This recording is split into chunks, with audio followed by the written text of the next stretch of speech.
Number 1. The Lloyd Railroad Depot. Constructed 1858 in the very small town of Lloyd, Florida.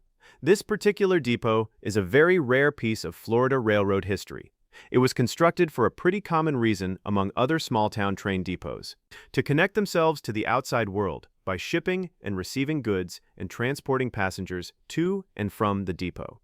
What is really interesting about this particular depot compared to others is that it was constructed pre-Civil War. Number 2. The Brooksville Train Depot. Constructed 1885 in the up-and-coming city of Brooksville, Florida.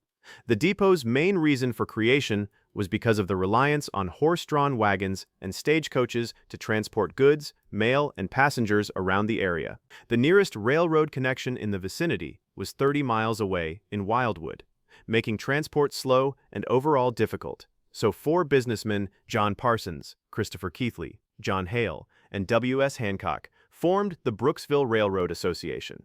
They raised $20,000 and paid the Florida Southern Railway to construct about 12 miles of track from Pemberton Ferry, near present-day Croom, to Brooksville. The depot continued to regularly operate until 1971, when all the tracks at the depot were gone. But in the 1990s, after the depot sat there, abandoned for over 20 years, they did heavy renovations and made it into a museum.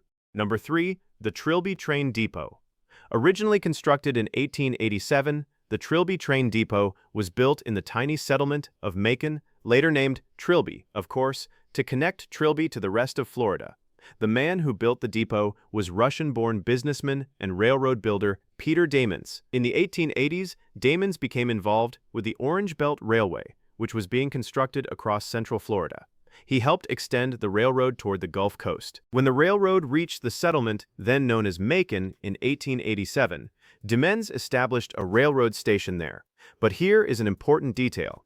In 1896, the original 1887 wooden depot was demolished because of the true size and popularity that the Trilby Train Depot was gaining. The tiny wooden depot simply couldn't handle all of that popularity. The depot was then rebuilt in 1896 and went back to normal. In fact, the train depot was so popular that during World War II, a total of 55 passenger trains stopped at Trilby in a 24-hour period.